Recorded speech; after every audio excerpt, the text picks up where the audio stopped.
கிறிஸ்துக்குள் பிரியமான தேவ ஜனங்களே, இந்த அருமையான 42வது நாளில் பரிசுத்த ஆவியானவர் நம்மளை கரங்களை பிடித்து கொண்டு வந்திருக்கிறார்.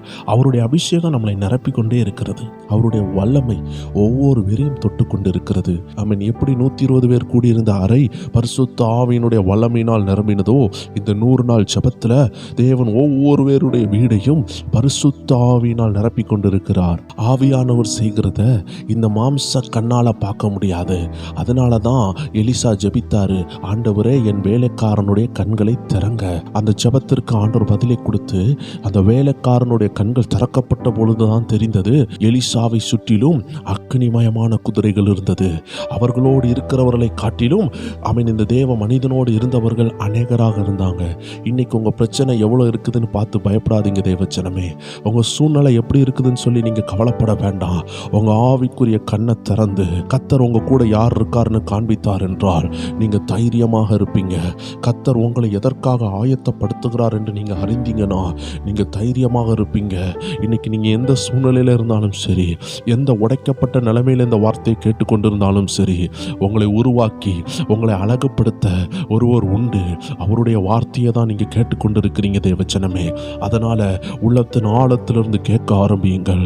கேட்கிற காது உள்ள உங்க பாக்கியவான்கள். உள்ளத்துக்கு வசனத்தை கொண்டு போகிறவர்கள் பாக்கியவான்கள். வேதம் சொல்லுகிறது, விதைக்கிறவன் ஒருவன் விதைக்க புறப்பட்டான்.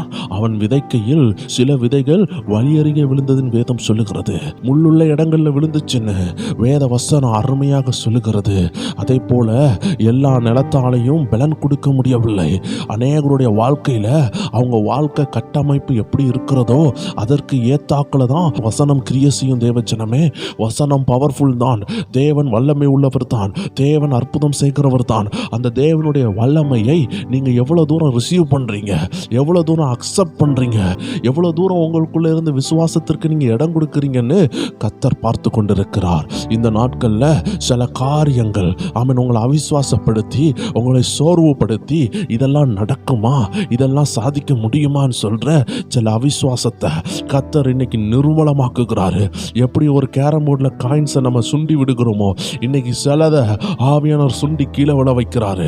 ஆண்டவருக்கு நாசியின் சுவாசத்தினால பிசாசு அழிக்க வல்லமை உண்டுனா உங்க வாழ்க்கையில் உள்ள அந்தகாரங்களை ஒரு சின்ன விரல்னால விரட்ட அவரால் முடியும் தேவச்சனமே. ஒரு தேவ மனிதன் சொன்னாரு, அவருடைய ஒரு சொட்டு ரத்தம் இந்த இந்தியாவை ரட்சிப்புக்கு கொண்டு வர வல்லமை உள்ளது. அதனால தேவனால செய்ய முடியாதது ஒன்றுமே இல்லை. ஆனா நம்ம சைடுல என்ன தவறா இருக்குது, எந்த காரியம் ஆண்டவர் சமூகத்தில் நெருங்க தடையா இருக்குதுன்னு இந்த நாட்களில் நம்ம ஆராய்ச்சி பண்ணுவோம் என்றால் கண்டிப்பாக விடுதலை உண்டு தேவஜனமே.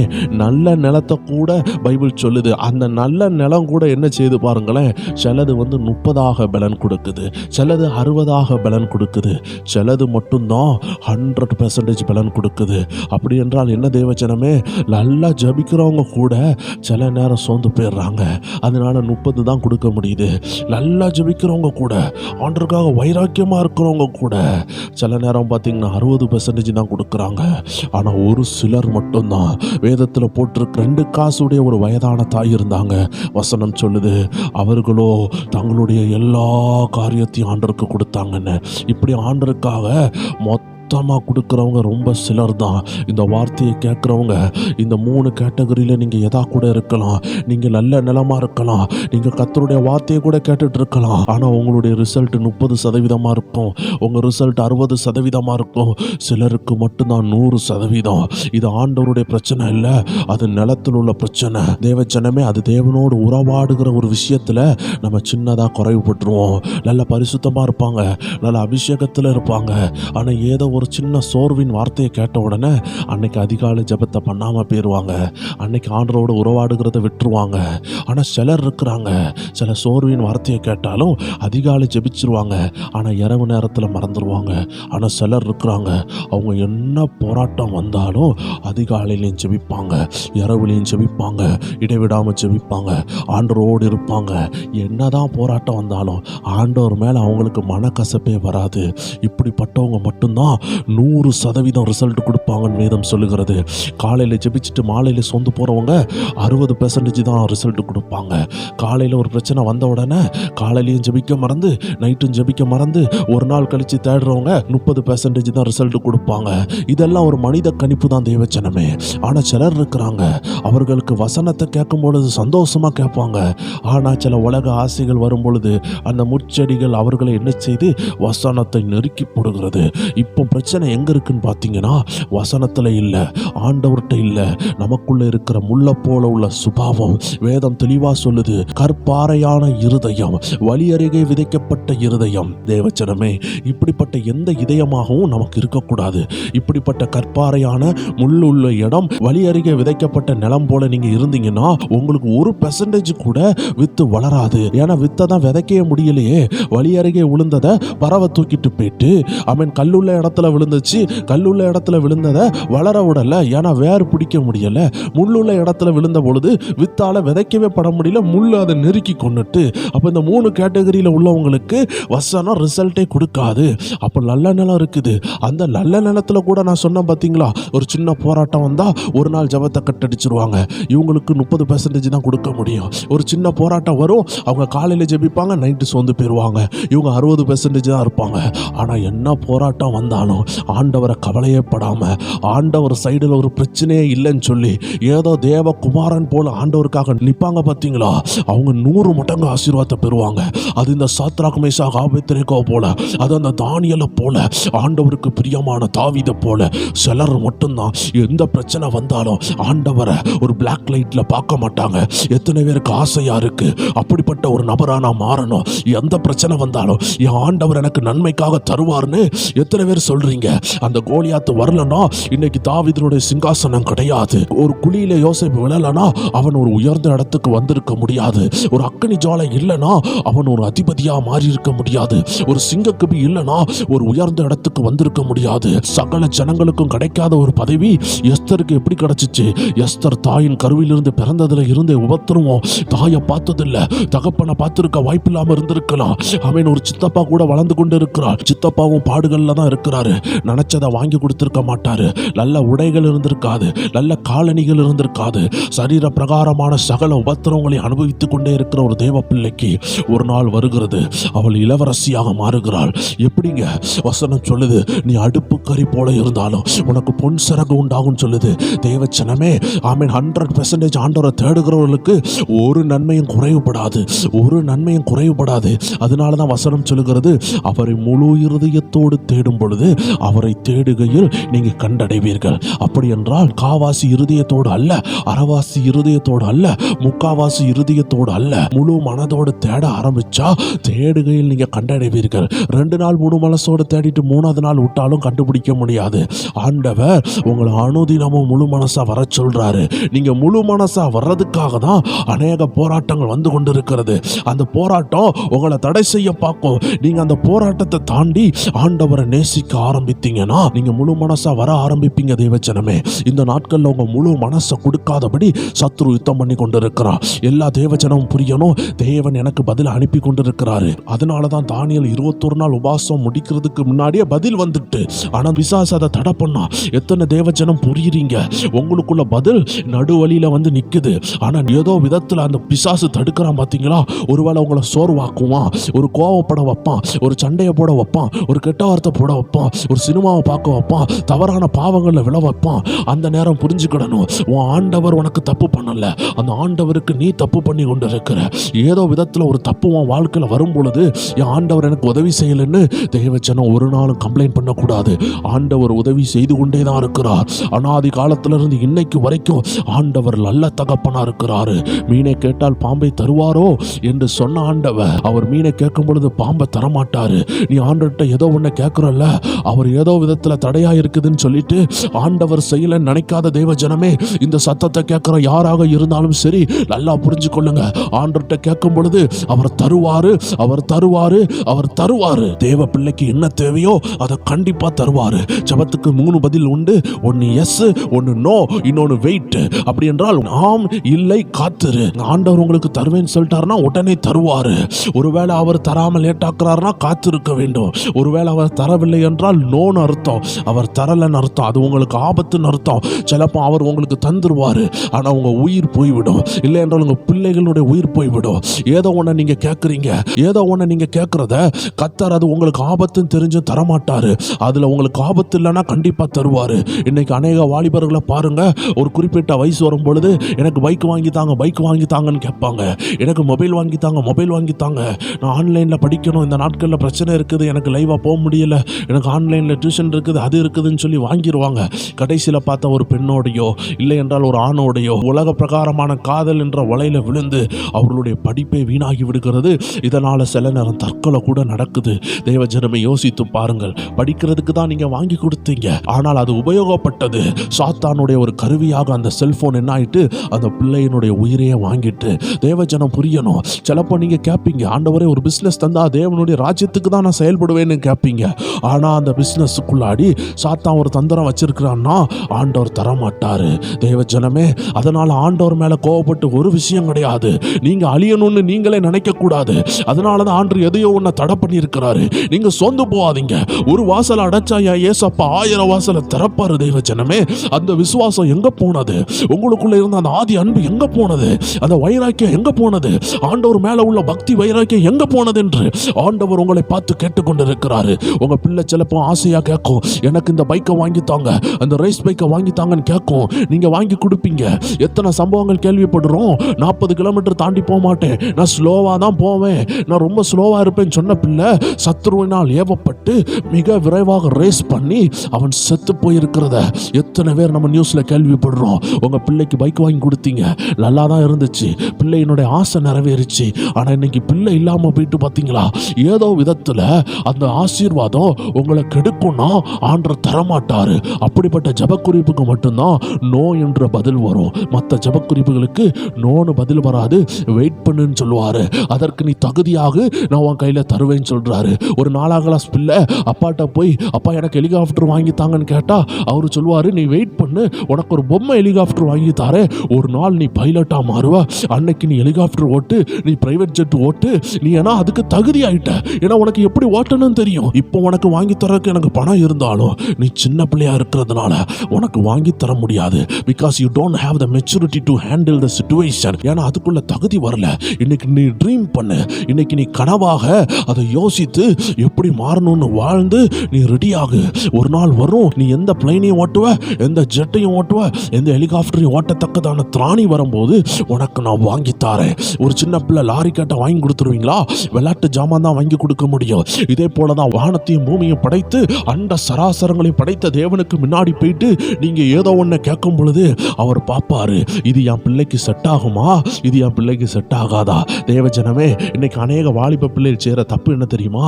அவர்கள் யாரையோ நேசிப்பார்கள். அந்த நேசிக்கிற சகோதரனோ அந்த நேசிக்கிற சகோதரியோ வேற ஆளுக்கு கணவரா வரப்போறவங்கள இவங்க வாலிப நாட்கள்ல நேசித்துட்டு இருப்பாங்க.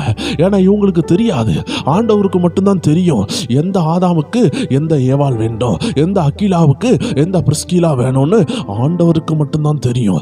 யார் உன்னுடைய ஜோடின்னு ஆண்டவருக்கு மட்டும்தான் தெரியும். உன்னை ஒரு தாயினுடைய வயித்துல பிறக்கும் பொழுது நீ எந்த தாயினுடைய வயித்துல வரணும்னு நீ சூஸ் பண்ணல தேவச்சனமே, எந்த ஊர்ல நீ பிறக்கணும் நீ சூஸ் பண்ணல தேவச்சனமே.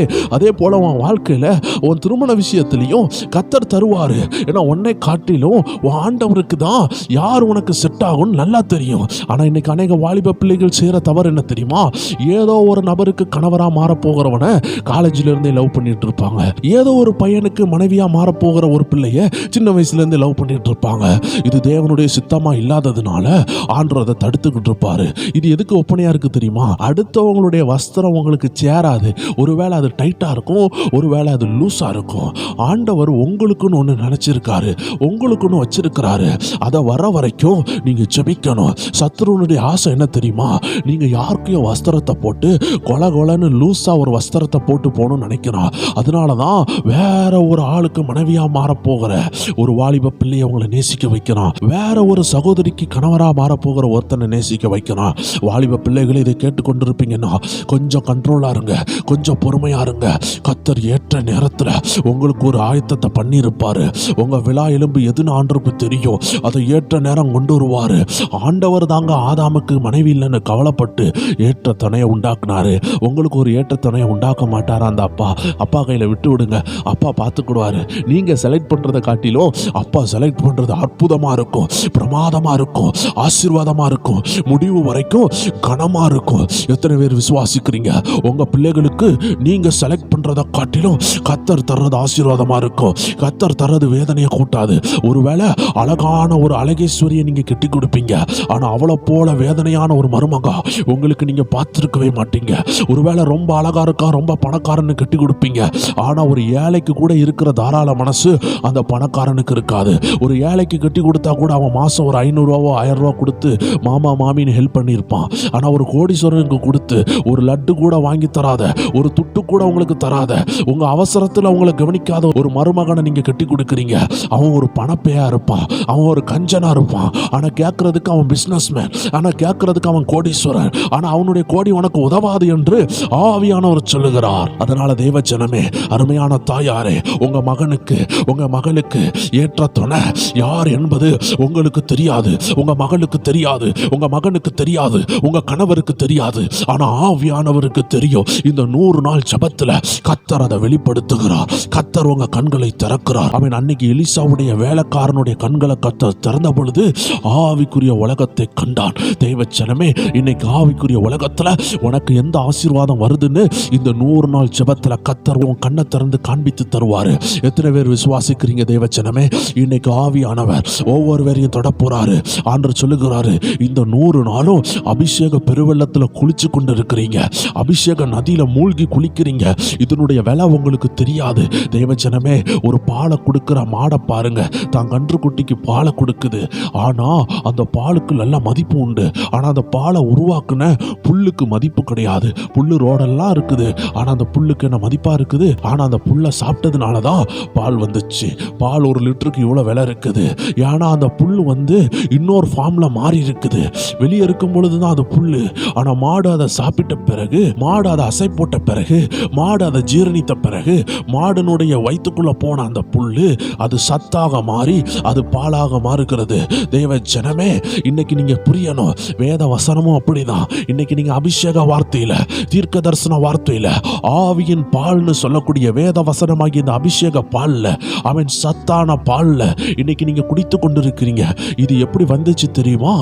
ஏதோ ஒரு இடத்துல மாடு கஷ்டப்பட்டு காலையிலே போய் மேய போகும், மலை உச்சில போய் மேய போய் பாம்பு காட்டுலையும் தேல் காட்டுலையும் முள் வேலிகளிலையும் அநேக சவதிகளும் கடங்குகளும் உள்ள இடங்கள்ல போய் இது சுட்டி திரிந்து காலையிலிருந்து மாலை வரைக்கும் சாப்பிட்டுட்டு நைட்டெல்லாம் அசை போட்டு காலையில் ஆகணும்னா கண்ணுக்குட்டிக்கு பால் கொடுக்குது. அவன் மக்களுக்கு பால் கொடுத்து மக்களுடைய வீட்டில எல்லாம் இன்னைக்கு டீயும் பூஸ்டும் காம்ப்ளைன் எப்படி வருது? ஏதோ ஒரு மாடு கஷ்டப்பட்டு மேய்ஞ்சதுனால தான் இன்னைக்கு உங்க வீட்டில் சாயா டீன்னு நீங்க குடிச்சு கொண்டு இருக்கிறீங்க. இதே போலதான் தெய்வ ஜனமே, ஏதோ ஒரு ஊழியக்காரன் தேவ சமூகத்தில் பட்னியா கடந்து ஜெபித்து இந்த வசனம் என்ற வார்த்தையை தியானிச்சு அதை ஆவியாகவும் அதை ஜீவனாகவும் அவன் கொண்டு உங்களுக்கு தரும் பொழுது அது உங்களுக்கு எளிமையாக இருக்கும். ஆனா நீங்க தியானிச்சு எடுக்கணும்னா உங்களுக்கு டைம் இல்லை. நீங்க 2 வசனத்தை வாசித்துட்டு போயிருவீங்க. இன்னைக்கு சிலரெல்லாம் காலண்டர்ல வசனத்தை வாசித்துட்டு போறாங்க, மொபைல்ல வாட்ஸ்அப்ல ஒரு வசனத்தை வாசித்துட்டு வேலைக்கு போறாங்க. ஆனா அவங்களுக்கு தியானிக்கிறதுக்கு டைம் இல்லை.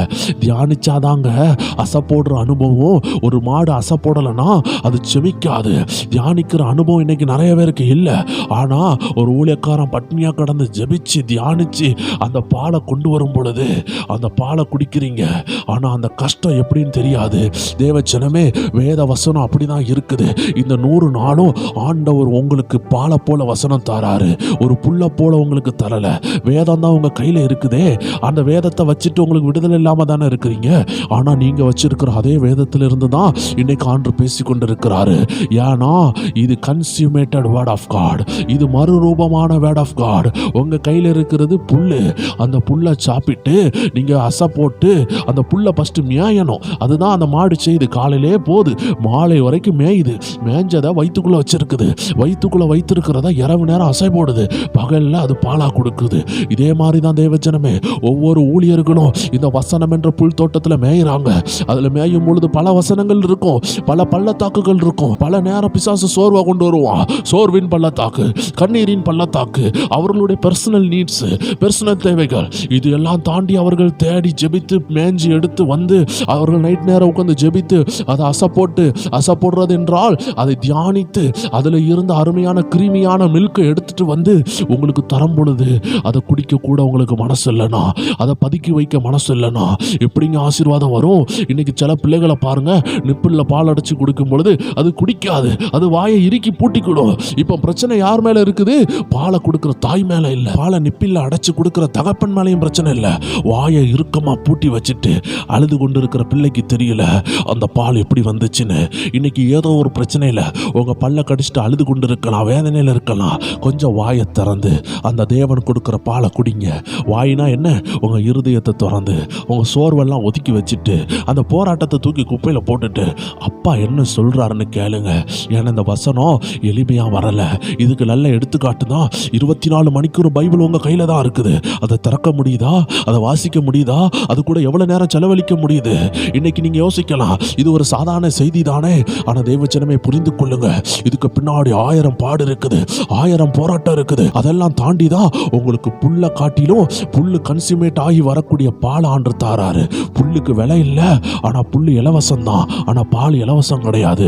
இதே போல பைபிள் இலவசம் தான். ஆனா பைபிள்ல உள்ள தூதுக்கு சில விலை கொடுத்து, சில உபாசம் பண்ணி, சில போராட்டத்தை ஜெயித்து பரிசுத்தமா வாழ்ந்து தேவ சமூகத்துல உண்மையா இருக்கும் பொழுதுதான் ஆவியானுடைய வெளிப்பாடின் வசனம் வருகிறது. இன்னைக்கு நீங்க கேட்கிற அந்த 1 ஹவரும் ஏதோ ஒரு புல்லு கிடையாது, ஏதோ ஒரு லோகஸ் கிடையாது. இது ஒரு எழுதப்பட்ட வார்த்தை மட்டும் இல்ல, இது ஆவியின் ஜீவனுமாய் மாறின தீர்க்க தரிசன வார்த்தை. அதனாலதான் நீங்க எந்த நேரமானாலும், எந்த உபத்திரத்துல கூட நம்ம ஜெபத்தையோ எந்த தேவ மனிதர்கள் பேசுற வார்த்தையை கூட நீங்க எப்பனாலும் ஒரு டிவியை ஆன் பண்ணி பாருங்க, இந்த அருமையான பிரேயர் டைம் சேனலை கூட பாருங்க. எங்கனாலும் ஆவி ஜீவனுமாய் வந்த வார்த்தை, நீங்க எந்த போராட்டத்தில் இருந்தாலும் அது உங்களை டச் பண்ணும். ஏன்னா ஆவியின் ஜீவனுள்ள வார்த்தைக்கு டைம் பவுண்டு கிடையாது. எந்த இரவுல நீங்க ஆன் பண்ணாலும் அந்த வார்த்தை உங்களோடு பேசும். நீங்க வேணா செக் பண்ணி பாருங்க. இந்த 100 நாள் ஜெபத்துல ஏதோ ஒரு நாள் ஜெபத்தை ஆன் பண்ணி நீங்க அந்த ஏதோ ஒரு பகுதியை தொட்டு பாருங்க, அந்த வார்த்தை உங்களோடு பேசும். ஏன்னா அது ஆவியின் ஜீவனுள்ள வார்த்தை, அதனால அது கண்டிப்பா பேசும். அதனால புரிந்து கொள்ளுங்க, இன்னைக்கு உங்ககிட்ட வருகிற வார்த்தை கன்சியூமேட் ஆகி உடைக்கப்பட்டு உருவாக்குன ஒரு அருமையான ஒலிவ மர வித்துக்கு ஒப்பனையா இருக்குது. ஒரு ஒலிவ மர எண்ணெய் எவ்வளவு ரேட்டா இருக்கு தெரியுமா? இன்னைக்கு பாமேல் இருக்குது, கோல்டு வின்னர் இருக்குது, கோகனட் ஆயில் இருக்குது. இன்னைக்கு எண்ணெய்களுக்கெல்லாம் சிறந்த எண்ணெயாக திகழ்கின்றது அந்த ஓலிவ் ஆயில். அந்த ஒலிவ எண்ணெயை வாங்க போனா ஒவ்வொரு கடையில ஒவ்வொரு ரேட்டு. 1 லிட்டர் 2000 ரூபாய்க்கு இருக்குது, ரொம்ப பியூரானது 1 லிட்டர் 4000 ரூபாய்க்கு இருக்குது, ரொம்ப நார்மலானது, ரொம்ப லோக்கலானது, ரீஃபைண்டட் ஆனது கூட இன்னைக்கு பாருங்க 1 லிட்டர் 800 ரூபா ஆகுது. பாருங்க இன்னைக்கு 1500 ரூபாய்க்கு இருக்குது. பல ரீதியில இன்னைக்கு ரேட் இருக்குது. தேவஜனமே, ரொம்ப லோக்கலானது வேணா ஒரு 500 ரூபாய்க்கு கிடைக்கலாம், ஆனாலும் 1 லிட்டர் 500னா அது ரேட்டு கூட தான். ஆண்டவர் சொல்றாரு, ஒரு ஒலிவ எண்ணெய் எப்படி வருது தெரியுமா?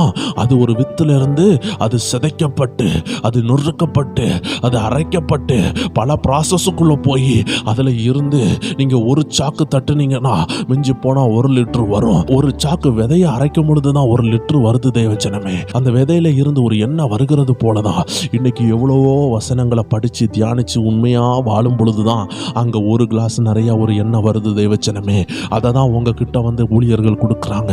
நீங்க என்ன நினைக்கிறீங்க? ஐயோ, அந்த 1 மணிக்கூர்ல அவர் பேசிட்டு போயிட்டாரு, இனி வாழ போறது நான் தானே. தேவஜனமே, சந்தோஷமா இருந்தது நீங்க தான், சந்தோஷமா வாழ்ந்தது நீங்க தான், உங்க வாழ்க்கையில சந்தோஷமான நேரங்கள் வரும்பொழுது அனுபவிச்சது நீங்க தான். அதே போல தீமையான நேரத்துல கர்த்தர் உங்க கூட இருக்கிறாருன்னு ஏன் விசுவாசிக்க மாட்டீங்க? உபத்திரவமான நேரத்துல மட்டும் ஏன் சொந்து போறீங்க? ஆமீன். சந்தோஷமான நேரத்துல சில நேரம் நம்ம ஆண்டவரை கூட மறந்துடுறோம், ஆமீன், ஊழியர்களை மறந்துடுறோம். ஆனா வேதனையான நேரத்துல நம்ம சொல்றோம், அவர் ஒரு 1 ஹவர் பேசிட்டு போயிருவாரு, அவர் ஒரு அரை மணிக்கூர் பேசிட்டு போயிருவாரு, அவர் ஒரு தீர்க்க தரிசனத்தை சொல்லிட்டு போயிருவாருன்னு இன்னைக்கு நம்ம யோசித்து கொண்டு இருக்கலாம். ஆனா உங்க கையில வர்ற தீர்க்க தரிசனத்துடைய விலையை புரியணும். ஒரு சாக்கு விதையை தட்டும் பொழுதுதான் ஒரு 1 லிட்டர் என்ன வருதுன்னா அது எவ்வளவு தூரம் அந்த மனுஷன் தியானிச்சு ஆண்டவர் சமூகத்துல இருந்து உங்க கையில அபிஷேக எண்ணெயா கொடுக்கும் பொழுது சிலர் அதை கீழே போட்டு உடைச்சிடுறாங்க, சிலர் கீழே ஊத்திடுறாங்க. இதுதான் பாவத்தை செய்யும் பொழுது அழகா வசனங்களை கேட்டுட்டு வீட்டுல போய் பாவம் செய்யும் பொழுது அது உடைஞ்சிருது. இங்க அருமையா வசனத்தை கேட்டுட்டு வீட்டுல போய் சண்டை போடுவாங்க, அது உடைஞ்சிருது. தேவச்சனமே, அபிஷேக குப்பி வந்தது உண்மைதான், அபிஷேக தைலம் வந்தது உண்மைதான், தேவன் உங்களை உயர்ந்த அடைக்கலத்துக்கு கொண்டு போவாரு சொன்னது உண்மைதான். ஆனா அந்த குப்பியை கீழே போட்டு உடைச்சது யாரு? அந்த குப்பியில ஓட்டையை உண்டாக்குனது யாரு? அந்த அபிஷேக தைலத்துல செத்த ஈக்களை விழ வச்சது யாரு? அதை காத்துக்கொள்ளாம போனது யாரு? தேவ ஜனம் புரியணும், அபிஷேகத்தை பெறுறது விஷயம் அல்ல, அபிஷேகத்தை காத்துக்கொள்றது தான் மிக மிக மிக அவசியமாக இருக்குது. தேவ ஜனமே, இன்னைக்கு அநேக அநேகர் எனக்கு அபிஷேகம் இல்லையேன்னு ஆண்டர்கிட்ட கேட்குறாங்க. ஆண்டவர் உங்களை பார்த்து சொல்றாரு, அபிஷேகத்தை காத்துக்கொள்ள நீ ஆயத்தமா? நான் எத்தனையோ பேருக்கு அபிஷேக தைலத்தை தலையில வைத்தேன், அவர்கள் எல்லாரும் கீழே விழுந்தாங்க. எடுத்துக்காட்டுக்கு பாருங்க தேவஜனமே, பயங்கரமாக அபிஷேகம் பண்ணப்பட்டவன் தான் லூசிஃபர். அவன் கீழே விழவில்லையா?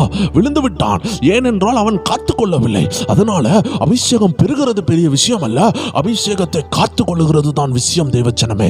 சவுலை பாருங்கள், தலையெல்லாம் அபிஷேக தைலம், ஆனால் அந்த தலை கீழ்ப்படியாததுனால வெட்டப்பட்டு அந்நிய விக்கிரங்களுக்கு முன்னாடி வைக்கப்பட்டதுன்னு வேதம் சொல்லுகிறது தேவஜனமே. யூதாஸ் காரியோத்தை பாருங்க, தேவனால் தேர்ந்தெடுக்கப்பட்டவன். ஆமீன். ஏதோ ஒரு சாதாரண தீர்க்கதரிசி இல்ல, வானத்தையும் பூமியும் படைச்ச உன்னதமான அந்த தேவன் அழைத்த அந்த யூதாஸ் காரியோத்து குடல் வெடித்து செத்து போனான்னு சொல்லப்படுகிறது. அவன் தற்கொலை பண்ணி சூசைட் பண்ணான். எவ்வளவு கேவலமான விஷயம். அபிஷேகத்தை காத்துக்கொள்ளவில்லை என்றால் கடைசி நாட்கள்ல இந்த ஆபத்துக்கள் உண்டு. அவன் தேவ ஜனம் புரியணும். சிம்சோனை பாருங்கள், பராக்கிரமசாலியான சிம்சோன் எவ்வளவு அற்பமாக செத்து போனான். கண்கள் குருடாக்கப்பட்டது, மாவை ரைத்து அநேகருக்கு கேலி பொருளாக மாறி அவன் அந்த பில்டிங்ல ஒரு மிருகம் சாகிறது போல செத்து போனான் தேவச்சனமே. இதற்கெல்லாம் காரணம் அபிஷேகத்தை காத்துக்கொள்ளாமல் போனது.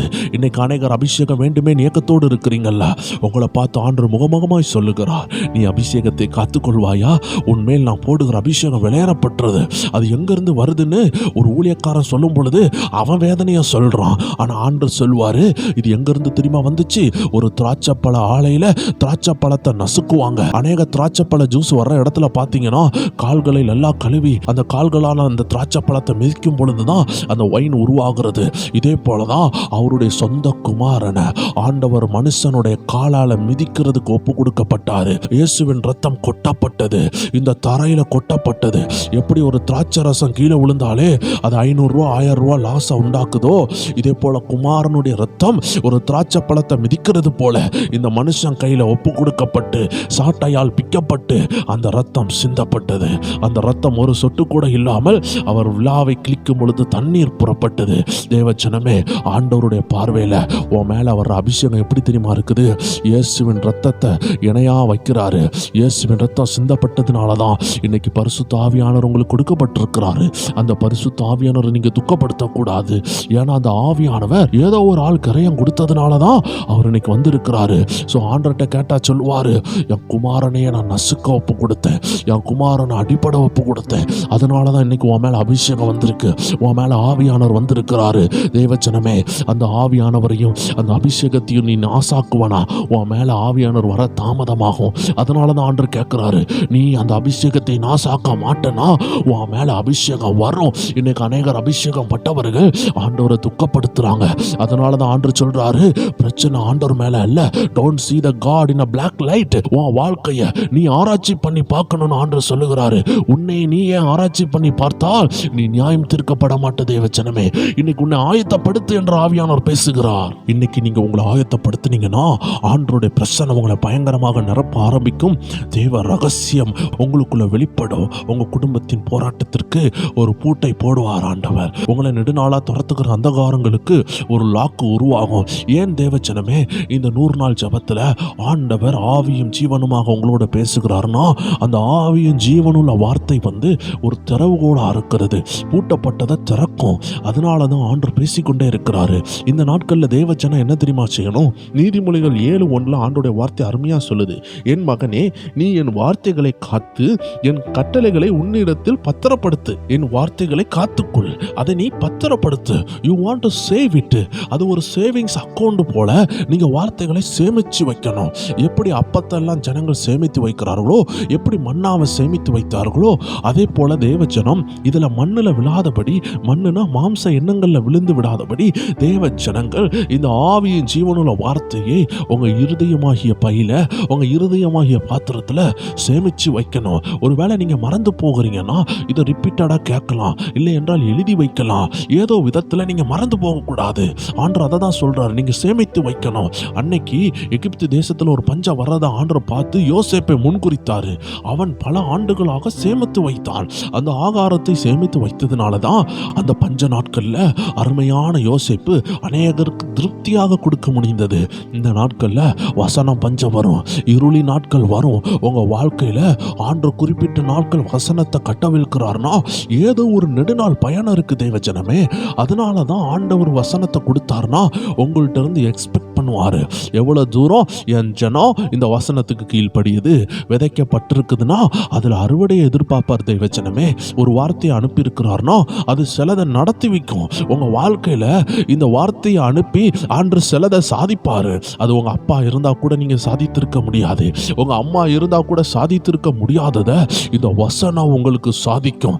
சிலர்லாம் பாருங்க, இன்டர்வியூக்கு போனாலே அவங்க கை கால்லாம் உதற ஆரம்பிக்கும், செல்ஃப் கான்ஃபிடன்ஸ் லாஸ் ஆயிருவாங்க, அவங்களுக்கு ஏதோ ஒரு போராட்டம் வரும். தேவஜனமே, இது ஒரு அட்டாக். இந்த அட்டாக்கை எப்படி ஜெயிக்க முடியும்? ஆவிய ஜீவனுள்ள வார்த்தை உள்ள மெடிடேஷன்ல இருந்தாங்கன்னா அந்த அருமையான இன்டர்வியூல பாஸ் ஆயிருவாங்க, அருமையான செலக்ஷன்ல பாஸ் ஆயிருவாங்க. தேவ ஜனங்கள் புரியணும், உங்களுக்கு ஒரு நல்லது நடக்கும் பொழுது உங்களுக்குள்ள இருந்து போராட்டம் வருகிற அந்த நேரத்துல நீங்க இன்டர்வியூல இருக்கிறீங்க, நீங்க பல இடங்கள்ல இருக்கிறீங்க. இந்த நேரம் உங்க அப்பா உங்களை காப்பாற்ற முடியுமா? உங்க அம்மா காப்பாற்ற முடியுமா? இல்ல உங்க பிள்ளைகள் காப்பாற்ற முடியுமா? சில எல்லைகள்ல அம்மா அப்பால வர முடியாது, சில எல்லைகள்ல நண்பர்களால வர முடியாது, சில எல்லைகள்ல பணத்தால கூட உதவி செய்ய முடியாது.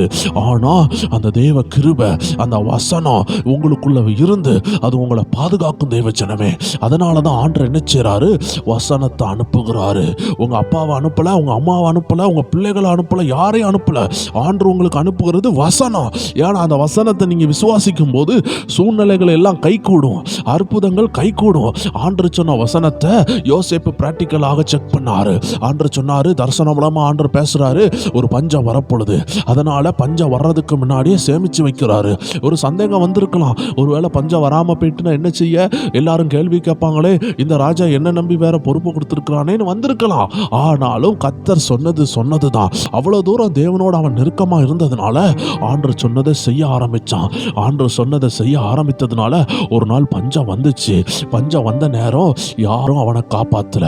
கர்த்தர் கொடுத்த அந்த தரிசனத்தை அவன் கீழ்ப்படிந்ததுனால அவன் பாதுகாக்கப்பட்டான். எத்தனை பேர் விசுவாசிக்கிறீங்க? இந்த நாட்கள்ல கர்த்தர் உங்களுக்கு சில வசனத்தை தாராருன்னா உங்களை எல்லாம் எவ்வளவு மகிமையா அழைச்சிருக்கிறாரு, எவ்வளவு பெரிய அபிஷேகம், எவ்வளவு பெரிய திட்டம் உங்க வாழ்க்கையில இருக்குது. நீங்க இன்னைக்கு பயந்துட்டு இருக்கிற போராட்டத்தை இன்னைக்கு ஆண்டவர் 2 நிமிஷத்துல முறியடிச்சு உங்களை வெளியே கொண்டு வர்றதுக்கு ஒரு செகண்ட் தான். தேவச்சனமே, உங்க போராட்டம் உங்களை கொல்ல போறதில்ல, உங்க போராட்டம் உங்களை அழிக்க போறதில்ல. தேவ திட்டம் உங்க மேல இருக்குன்னா அவன் அந்த யோனாவை போல நீங்க மீன் வயித்துல இருந்தாலும் வெளியே வந்துருவீங்க. அவன் எவ்வளவு பெரிய போராட்டம் உங்களை மூடி வைக்கலாம். அன்னைக்கு லாசருவ மரணம் வந்து லாசருவ கல்லு மூடி வச்சது. ஆனா இயேசு அவன் மேல ஒரு திட்டம் இருந்ததுனால அவனை வெளியே கொண்டு வந்தாரு. இன்னைக்கு தேவஜனம் புரிஞ்சுக்கிடணும், எந்த பிரச்சனையாலையும் உங்களை அழிக்கவே முடியாது. அதனாலதான் நீங்க ஆண்டவரை விசுவாசிக்கணும். என்னை அழைத்தவர் உண்மை உள்ளவர், இந்த போராட்டத்திலிருந்து என்னை வெளியே கொண்டு வருவாரு. உங்க போராட்டம் ஒரு நல்ல பாடம், இட் இஸ் a lesson. அதனால நல்லா படிச்சிருங்க. அந்த போராட்டத்தை எப்படி ஜெயிக்கணும்னு படிங்க, அந்த உபத்திரவத்துல எப்படி பொறுமையா இருக்கணும்னு படிங்க. ஆண்டோட வசனம் அழகா சொல்லுது, உபத்திரவம் பொறுமையை கற்றுத்தருகிறது. அந்த பொறுமை தான் உங்களை வாழ வைக்கும், உங்களை உயர்த்தும். அந்த பொறுமைக்குள்ள தாழ்மை இருக்கும், தாழ்மை உள்ளவனுக்கு மேன்மை உண்டு. தேவச்சனமே, அதனால உங்களை ஆயத்தப்படுத்துங்கன்னு ஆண்டவர் உங்களோடு பேசி கொண்டிருக்கிறார். அருமையான நீதிமொழிகள் 7:1 ஆண்டவர் சொல்லுகிறாரு, ஆண்டவருடைய வார்த்தையை காத்துக்கொள்ளணும்னா சில தவறான விஷயங்களை பிசாசு காட்டுவான். அந்த நேரம் அதை வாங்கிடக்கூடாது. சில டூப்ளிகேட்டை கொண்டு வருவான். ஒரு நல்ல வேலை ஆண்டு தாரான்னு சொல்லும் பொழுது 4 டூப்ளிகேட்டை கொண்டு வருவான். சில சம்பளம் உயர்ந்ததை கொண்டு வருவான். ஆனால் அந்த சம்பளம் உயர்ந்த இடத்துல போயிட்டு நீங்கள் 2 மாசத்துல வேலையை விட்டுட்டு வருவீங்க.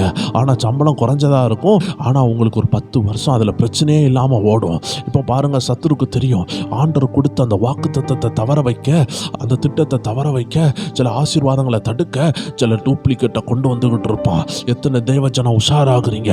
இதுதான் காத்துக்கொள்ற அனுபவம். தேவன் உங்க மனசுல தெளிவா சொல்லுவாரு. உங்க மாம்சம் முந்தி சொல்லும், இந்த வேலை தான் நல்லா இருக்குது, இது கம்ஃபர்டபுளா இருக்குது. தேவஜனமே, தேவ சித்தம் செய்யறவங்க சில கம்ஃபர்டபிலிட்டியை விட்டு வர வேண்டியது இருக்கும், சில கம்ஃபர்ட் சோனை விட்டு வர வேண்டியது இருக்கும். ஏன்னா உன் கண்ணுக்கு பார்வைக்கு கம்ஃபர்ட்டா இருந்தது, அது 2 மாசத்துல உன் வேலையை விட வைக்கும்.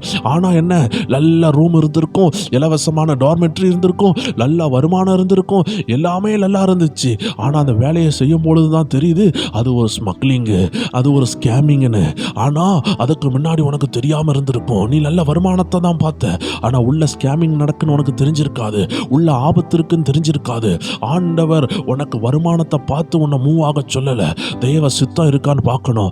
ஏன்னா வருமானத்தை பார்த்து போவீங்க, அது ஒருவேளை பாவ சம்பாத்தியமா இருந்துச்சுன்னா உங்க மனைவிக்கு ஆபத்து வரும், உங்க பிள்ளைக்கு ஆபத்து வரும், உங்க பிள்ளை ரவுடியா மாறலாம், என்ன ஆபத்துனாலும் வரலாம். எல்லா தேவ ஜனமும் ஃபியூச்சரை பாருங்க. பிரசன்ட்ல தப்பிச்சு போகணும்னு நினைக்கிற நீங்க ஃபியூச்சர்ல போய் மாட்டிடக்கூடாது. தேவ ஜனமே, இன்னைக்கு ஒரு கடல்ல மாட்டிட்டீங்கன்னா சீக்கிரமா வெளியே வரணும்னு நினைக்கிற நீங்க போய் ஒரு மீன் வயிற்றுல மாட்டிடக்கூடாது. அது கரையான்னு பார்க்கணும். கரையில போய் தான் நீங்க கால் வைக்கணுமே தவிர, அவன் ஏதோ ஒரு அடைக்கலம் தாரான்னு சொல்லி ஒரு போட்ல ஏறதை காட்டிலும் அந்த போட்ல ஏறி தப்பிச்சிடலான்னு பார்க்கும் பொழுது அந்த போட்டு கொள்ளையர்களா இருப்பாங்க. அவன் போயும் தப்பிக்கலான்னு சொல்லி கொள்ளையர்கள்ட்ட மாட்டிடக்கூடாது. கடல்ல மாட்டின நீங்க பொறுமையா ஒரு கம்போ கட்டையோ கிடைக்கிறத பிடிச்சி மெதுவா கரை வந்து சேர்ந்தா சொந்த பாதையை நீங்க தீர்மானிக்கலாம். தேவ ஜனமே, இன்னைக்கு அநேகர் அவன் தப்பிக்கணும்னு சொல்லி தற்சமயம் விடுதலை ஆகணும்னு சொல்லி சாத்தா அனுப்புகிற செலதை வாங்கி கொண்டு இருக்கிறாங்க. எல்லா தேவ ஜனமும் ஃபியூச்சரை பாருங்க. உங்க பிள்ளைகள் நல்லா இருக்கணும், உங்க குடும்பம் நல்லா இருக்கணும், உங்க எதிர்காலம் நல்லா இருக்கணும். இதெல்லாம் காட்டிலும் நான் பரலோகம் போகணும், அதனால நான் செய்யறது சுத்தமா இருக்கணும், நான் உண்மை உள்ள வேலையில இருக்கணும், நான் பரிசுத்தமான வேலையில இருக்கணும், நான் பரிசுத்தமான ஊழியத்தில் இருக்கணும். என் இஷ்டப்படி செய்யறதெல்லாம் தேவ சித்தம் கிடையாது. தேவ சித்தமானது செய்யறதுதான் தேவ சித்தம். தேவ ஜனமே, அதனால இன்னைக்கு உங்களை ஆயத்தப்படுத்துங்க. உங்களுக்குன்னு உள்ளது வந்து கொண்டு இருக்கிறது. அது வருகிறதுக்கு முன்னாடி 4 டூப்ளிகேட் அனுப்புவான். ஒருவேளை திருமண விஷயமா இருக்கலாம், ஃபர்ஸ்ட் ஒரு 4 டூப்ளிகேட்டை பிசாசு அனுப்பி விடலாம். நீங்க சோர்ந்து போகக்கூடாது. உங்களுக்கு பிரியமானது தடையாயிட்டுன்னு சோர்ந்து போகக்கூடாது. உங்களுக்கு பிரியமில்லாதது வந்தாலும் அது தேவ சித்தம் நான் ஏற்றுக்கொள்ளணும். ஏன்னா கடைசி வரைக்கும் தேவ ஜனங்கள் வாழணும். அவன் ஒரு அருமையான சகோதரனுக்கு ஆண்டவர் சொன்னாரு, இந்த பிள்ளையை கெட்ட வேண்டான்னு சொன்னாரு. அவன் ரொம்ப விருப்பப்பட்டு கெட்டினான். ஆனால் அது முதல் பிரெக்னன்சி ஆகும் பொழுது அந்த பிள்ளையும் அந்த தாயும் சேர்ந்து இறந்து விட்டார்கள். ஆண்டவருக்கு தெரியும், இந்த குடும்பத்துல இந்த பையன் இந்த பிள்ளையை கெட்டினா கூடிய சீக்கிரத்துல இவனுடைய மனைவி மரிப்பான்னு தெரியும். அதனால நம்ம விரும்புறதை செய்யறதை காட்டிலும் தேவன் தருகிற தேவ சித்தத்தை நம்ம நேசிக்க ஆரம்பிக்கணும். யாரெல்லாம் தேவ சித்தத்தை நேசிக்கிறீங்க, தேவ சித்தத்தை நேசிக்காதவங்களால தேவன் தருகிறதை ஏற்றுக்கொள்ள முடியாது. First you need a friendship with God. நீங்க ஆண்டவரோடு ஒரு உறவுல வரணும். ஒரு நண்பனை போல ஆண்டவரோடு பேசணும். ஆண்டவர் தர்றது நல்லதுன்னு உணரணும். தேவன் அனுமதிக்கிற போராட்டம் நல்லதுன்னு உணரணும். இன்னைக்கு அநேக தேவ ஜனங்களுக்கு இதெல்லாம் தெரியல. அதனாலதான் அவர்கள் தேவனுடைய உண்மையான ஆசீர்வாதத்தை இழந்து போகிறார்கள். இன்னைக்கு எத்தனை தேவ ஜனங்கள் இதை கேட்டுக்கொண்டிருக்கிறீங்க? எத்தனை பேர் சொல்றீங்க, நான் தேவனுடைய ஆசீர்வாதத்தை இழக்க மாட்டேன், நான் தேவ திட்டத்தை இழக்க மாட்டேன்னு எத்தனை தேவ ஜனத்தால சொல்ல முடியும்? எத்தனை பேர் இன்னைக்கு ஆயத்தமா இருக்கிறீங்க? தேவனுடைய திட்டத்தை நான் இழந்து போக மாட்டேன், தேவனுடைய அபிஷேகத்தை நான் இழந்து போக மாட்டேன், தேவனுடைய உள்ளத்தின் ஆழத்தில் உள்ள விருப்பத்தை நான் இழக்க மாட்டேன். என்ன நோக்கி இந்த வார்த்தை வருதுன்னா ஏதோ ஒன்று இந்த வார்த்தை எனக்காக செய்யும். வேதம் சொல்லுகிறது, அந்த வார்த்தை மாம்சமாகி. அப்படி என்றால் என்ன? இந்த வார்த்தை உன்னை நோக்கி வருகிற வார்த்தை ஒரு காலத்தில் மாம்ச ரூபம் எடுத்தது. தேவச்சனமே, எதனால நம்ம தேவ சித்தத்துக்கு இம்பார்ட்டன்ஸ் கொடுக்கிறோம்னா வேத வசனம் தெளிவா சொல்லுகிறது, அவரை அல்லாமல் நம்மளால ஒன்றும் செய்ய முடியாது. அவரை அல்லாமல் ஒன்றும் செய்ய முடியாதுன்னா அவருடைய திட்டம் இல்லாம நீங்க சமாதானமான வாழ்க்கை வாழ முடியாது. ஏதோ உங்க இஷ்டத்துக்கு போறதுனால வேலை நல்லா இருக்கும், ஆனா நாளைக்கு அந்த வேலையில் உள்ள பின்விளைவு உங்க பிள்ளைகளை பாதிக்கலாம், உங்க குடும்பத்தை பாதிக்கலாம். அந்த வேலை நல்லா இருக்குன்னு போயிருவீங்க, ஆனா ஆராதனைக்கு போக முடியாது. அந்த வேலை நல்லா இருக்கு, வருமானம் நல்லா இருக்குன்னு நினைப்பீங்க, அவன் ஆராதனைக்கு நீங்களும் போகல, உங்க குடும்பமும் போகல. நாளைக்கு உங்க பிள்ளை உங்களை எதிர்த்து பேசி உங்களை விட்டு தூரமா போகும் பொழுது உங்க வயதான காலத்துல நீங்க அந்த நேரத்துல எனக்கு யாருமே இல்லைன்னு சொல்லும் பொழுது நீங்க புரிவீங்க, ஐயோ நான் நல்லா சபைக்கு கொண்டு போய் என் வருமானம் கொஞ்சம் குறைவா இருந்தா கூட என் பிள்ளைய நான் நல்லா வளர்த்துருப்பேனே, இன்னைக்கு நான் பிள்ளைய நல்லா வளர்த்து கட்டி கொடுத்துட்டேன், என் பையனுக்கு என் சொத்தெல்லாம் வைத்திருக்கிறேன், ஆனா இந்த கடைசி காலத்துல கவனிக்க யாருமே இல்லை. நீங்க ஏன் கவலைப்படணும்? அவன் நீங்க கொஞ்சம் வருமானமா இருந்தாலும் சண்டே லீவா இருக்கிற ஒரு நல்ல வேலையில இருந்தீங்கன்னா உங்க பிள்ளைல சண்டே ஸ்கூலுக்கு கூட்டு போலாம், அந்த பிள்ளை நல்ல வழியில வளரும், டெய்லியும் குடும்ப சுபம் பண்ணலாம். ஆனா ஒரு வேளை நீங்க பணத்தை சம்பாதிக்கணும்னு சொல்லி ஏதோ ஒரு நாட்டில் இருப்பீங்க, ஆனா பணத்தையும் சம்பாதிச்சு பிள்ளையும் கட்டி கொடுத்தாச்சு, ஆனா அந்த பிள்ளை ஒரு போனு கூட அட்டன் பண்ணாது, உங்க கூட பேச கூட செய்யாது. நீங்க வயிற பட்னி போட்டு ஏதோ ஒரு வேலையை செஞ்சு உங்க பிள்ளைகள் எல்லாம் வளர வைக்கணும்னு நினைச்சீங்க, ஆனா அது திருமணம் கட்டி கொடுத்த பிறகு ஒரு போனை கூட ரிசீவ் பண்ண மாட்டேங்க. 10 கால் அடிக்கிறீங்க, அது 11வது கால் உங்களுக்கு அட்டன் பண்ணுது. ஏமா டிஸ்டர்ப் பண்றேன்னு கேட்குது, ஏன்பா டிஸ்டர்ப் பண்றீங்கன்னு கேட்குது. எவ்வளவு கஷ்டப்பட்டு நீங்க வேற தேசத்துல போய் வளர்த்தீங்க. தெய்வச்சனமே, ஆண்டவர் ஆண்டவங்களை பிள்ளைய மட்டும் வளர்க்க சொல்லல, பிள்ளைய தேவ பிள்ளையா வளர்க்க சொல்றாரு. எத்தனை தேவச்சனம் இதை புரிந்து கொள்றீங்க? பிள்ளைய வளர்க்கறது விஷயம் அல்ல, பிள்ளைய தேவ பிள்ளையா வளர்த்தீங்கன்னா அது உங்களை கணம் பண்ணும், அது உங்களுக்கு ஆசீர்வாதமா இருக்கும். அதனாலதான் ஆண்டவர் சொல்றாரு, தேவன் தருகிற ஆசீர்வாதம் வேதனையை கூட்டாது. உங்க கண்ணுக்கு நல்லா இருக்குன்னு சொல்லி போவீங்க. இப்படிதான் லோத்து போனாரு. லோத்து போனது மட்டுமல்ல, தன்னுடைய 2 குமாரத்திகளுக்கும் நல்ல புத்திகள் சொல்லிக் கொடுக்காததுனால அந்த 2 பிள்ளைகளும் தவறான வாழ்க்கையை வாழ ஆரம்பித்தார்கள். தேவச்சனம் புரியணும். தேவச்சனங்கள் உங்க பிள்ளைகளை தெளிவான வழியில வளர்க்கணும்னா தேவன் காட்டுகிற பாதையில போகணும். தேவச்சனமே, அவன் தேவ வசனம் அழகா சொல்லுது, என்னை அல்லாமல் உங்களால் ஒன்றும் செய்யக்கூடாது, உங்களால் ஒண்ணுமே செய்ய முடியாதுன்னு சொல்லுது. அப்படி என்றால் என்ன? தேவனை அல்லாமல் நம்மளால ஒன்றும் செய்ய முடியாது. இன்னும் ஆழமா பார்த்தா, தேவ வார்த்தையின் அடிஸ்தானமா உங்க வாழ்க்கை அமையலனா எப்பொழுதுமே போராட்டம் தான், எப்பொழுதுமே வேதனை தான். அதனால ஒரு தேவச்சனம் ஃபர்ஸ்ட் செய்யறது, உங்க வாழ்க்கைய தேவ வசனத்தின்படி கெட்ட ஆரம்பிக்கணும். நல்ல வேலை கிடைக்குதான்னு பார்க்க கூடாது, நல்ல திருமணம் ஆயிட்டான்னு பார்க்க கூடாது, நல்ல ஒரு திருமணம் நடக்காதான்னு எதிர்பார்க்க கூடாது, நல்ல ஒரு வீடை கட்டிடுவோம் எல்லாம் செட்டில் ஆயிரும் நினைக்க கூடாது. ஃபர்ஸ்ட் நீங்க கட்ட வேண்டியது தேவனுக்கும் உங்களுக்குள்ள உறவு. தேவனுக்கும் உங்களுக்குள்ள உறவு கட்டப்பட்டுட்டுனா தேவ வார்த்தை உங்களுக்குள்ள வந்துடும். அதுக்கு பிறகுதான் நல்ல திருமணம், அதுக்கு பிறகுதான் நல்ல வீடு, அதுக்கு பிறகுதான் நல்ல ஜாப். ஆனா இன்னைக்கு தேவனுக்கும் உங்களுக்குள்ள உறவு உடைந்திருந்தால் நீங்க எதை செய்தாலும் சமாதானம் இருக்காது. தேவ ஜனமே, வசனம் தெளிவா சொல்லுது, கற்பாறையின் மேல உள்ள வீடு மட்டும்தான் புயல் வரும்பொழுது அசையல. இன்னைக்கு உனக்கு நல்ல வீடு இருக்கும், நல்ல வருமானம் இருக்கும், ஆனா புயல் அடிக்கும். உன்னுடைய வாழ்க்கையில சில புயல் அடிக்கும் பொழுது அந்த புயல்ல உன் பணம் உனக்கு உதவி செய்யாது. உன் குடும்பம் உடையும் பொழுது உன் பணம் உனக்கு உதவி செய்யாது. நீ கட்டின வீடு உதவி செய்யாது. நாளைக்கு உனக்கு எல்லாம் இருக்கும், ஆனா நல்ல மனைவி இருக்காது. அவ உன்னை விட்டு பேருவா. ஏன்? ஆண்டவர் கொடுத்த மனைவி உன்னை எந்த துன்பத்திலையும் விட்டு போக மாட்டா. ஆண்டவர் கொடுக்காதது உன்னை விட்டு போய்விடும். சிலப்போ ஆண்டவரே கொடுத்திருப்பாரு, ஆனா நீ தேவனோடு இல்லாததுனால அந்த லைஃபை சாத்தான் புகுந்து ஆதாமையும் ஏவாளையும் வஞ்சித்தது போல உன் குடும்பத்தை வஞ்சித்து கொண்டு இருப்பான். அதனால தேவ ஜனம் புரியணும், first need, the basic need is the fellowship with the God. கர்த்தரோடு உள்ள உறவு சரியா இருக்கான்னு பாருங்க. அப்பதான் மீதி உள்ள எல்லாமே கரெக்ட் அலைன்மெண்ட்ல வந்து விழும். இப்போ நீங்க தேவ சித்தத்தோடு இணைஞ்சிட்டீங்கன்னா, தேவ வார்த்தைக்கு நேராக உங்க வாழ்க்கையை அலைன்மெண்ட்ல கொண்டு வாரீங்கன்னா, மற்ற எல்லா விஷயத்தையும் கர்த்தர் பார்த்துக்கிடுவாரு. ஏன்னா தேவன் தான் என் ஓனர்னு நீங்க புரிஞ்சிட்டீங்கன்னா, தேவன் தான் எல்லாம் புரிஞ்சிட்டீங்கன்னா, மற்ற எல்லாம் தானா நடக்கும். தேவ ஜனமே, இந்த நாட்கள்ல ஆண்டோடைய வார்த்தையை ஆழமா யோசித்து பாருங்கள். அருமையான யோவான் 15 எல்லாரும் தியானிங்க. தேவ ஜனமே, இன்னைக்கு ஆண்டவர் உங்களுக்கு இடைப்படுகிறாரு. ஆண்டவரோடு நீங்க இருந்தாதான் நீங்க கேட்டுக்கொள்றதே கிடைக்கும். அப்போதான் நீங்க தேவ சித்தத்தின்படி கேட்பீங்க. தேவ ஜனமே, இந்த சின்ன பிள்ளைல பாருங்க, சின்ன பிள்ளைல அப்பாட்ட வந்து கம்ப்ளைண்ட் கொடுப்பாங்க. அப்பா அம்மா அடிக்கிறாங்க. அந்த அப்பாவுக்கு நல்லா தெரியும், இவன் ஏதோ வேண்டாத வேலையை காமிச்சிருக்கான், அதான் நம்ம மனைவி அடிக்கிறான்னு நல்லா தெரியும். இதே போல தான் பிள்ளைகள் ஸ்கூலுக்கு போயிட்டு வந்து சொல்லுவாங்க, டீச்சர் என்ன அடிக்காங்க, டீச்சர் என்ன அடிக்காங்க. தேவ ஜனமே, பெற்றோருக்கு தெரியும் இவன் ஏதோ வேண்டாத வேலையை காமிச்சிருக்கான், டீச்சர் 2 அடியை போட்டிருக்காங்கன்னு. ஆனா இந்த பிள்ளை என்ன செய்யுதுன்னா, தான் செஞ்ச தவறை யோசிக்க மாட்டேங்குது. டீச்சர் அடிச்சிட்டாங்க, அம்மா அடிக்கிறாங்க, அப்பா அடிக்கிறாங்கன்னு அப்பாட்டையும் அம்மாட்டையும் வந்து கம்ப்ளைண்ட் சொல்லுமே தவிர, அந்த பிள்ளைக்கு தான் என்ன தவறு செய்யறேன்னு யோசிக்கக்கூடிய கெப்பாசிட்டி இல்லை. அது எப்பவுமே தன்னை அடிக்கிறாங்க, தன்னை உபத்திரவப்படுத்துறாங்கன்னு தான் நினைச்சுக்கிட்டே இருக்குதே தவிர அது திருந்துறதுக்கு வழியை பார்க்காது. இதே போலதான் தேவச்சனமே, இன்னைக்கு ஆண்டவரோடு ஏன் நெருங்கணும்? ஆண்டோடைய வார்த்தை இல்லாம நம்ம ஒன்னும் ஃப்ரீயா செய்யக்கூடாதா? தேவஜனமே, நீ ஃப்ரீயா செய்யும் பொழுது ஒன்னு அறியாமலே உன் சிந்தனையில பிசாசு கிரியேட் செய்யுமா. இப்போ ஒரு இடத்துல வெளிச்சம் இருக்கணும், இல்லை என்றால் இருள் இருக்கணும். வெளிச்சம் இல்லைன்னா அங்க என்ன இருக்குது? இருள் தான் இருக்குது. இருள் இல்லைன்னா அங்க என்ன இருக்குது? வெளிச்சம் இருக்குது. ஸோ இன்னைக்கு நியூட்ரல் கிங்டமே கிடையாது. தேவஜனமே, பைக்கில் நியூட்ரல்னு ஒன்று இருக்குது. அது வந்து கியர் 1ம் கிடையாது 2ம் கிடையாது. அந்த நியூட்ரல்னு சொல்லுகிறத நம்ம ப்ரெஸ் பண்ணும் பொழுது வண்டி மூவ் ஆகாது. நிறைய பேர் நினைக்கிறாங்க, நான் தான் பாவம் செய்யல, நான் ஏன் ஜெபிக்கணும், நான் தான் குடிக்கல, நான் ஒன்றும் செய்யலையே. தேவஜனமே, நீ குடிக்கல, ஒன்றும் செய்யாம இருப்ப. ஆனா ஆண்டவரை தேடாம இருக்கிறது உனக்கு ஆபத்துன்னு வேதம் சொல்லுகிறது. எந்த நொடியில கூட உன்னை பிசாசு வந்து வஞ்சிக்கலாம். ஏன்னா இந்த உலகத்துல நியூட்ரல் கிங்டம் கிடையாது. இந்த உலகத்துல 2 ராஜ்யம் இருக்குது. ஒன்னு பிசாசின் ராஜ்யம், ஒன்னு ஆண்டவருடைய ராஜ்யம். இன்னைக்கு தேவ ஜனங்கள், நீங்க ஜெபிக்கிறீங்க, தேவனோடு இருக்கிறீங்கன்னா தேவனுடைய ராஜ்யத்தில் இருக்கிறீங்க. ஒருவேளை நீங்க ஜெபிக்கல, ஆனா பாவம் செய்யல, ஆனா நீங்க எங்க இருக்கிறீங்க? பிசாசு கூட தான் இருக்கிறீங்க. உங்களை அறியாமலேயே நீங்க சாத்தாங்கிட்ட வந்துடுறீங்க. ஏன்னா ஒரு நியூட்ரல்னு ஒரு கிங்டமே கிடையாது. இடப்பட்ட ஒரு ராஜ்யம் கிடையாது. சமநல ராஜ்யம் கிடையாது. நான் ஜெபிக்கல, நான் சபைக்கு போகல, நான் தேவனை தேடல, நான் வசனத்தை வசனத்தை வாசிக்கல, ஆனா நான் பாவமும் செய்யல, யாருக்கும் கெடுதியும் செய்யலன்னு சொன்னாலும் நீங்க சாத்தான் பிள்ளை தான். ஏன் தெரியுமா? இந்த உலகத்துல நியூட்ரல் கிங்டம் கிடையாது, நடுத்தர ராஜ்யம் கிடையாது.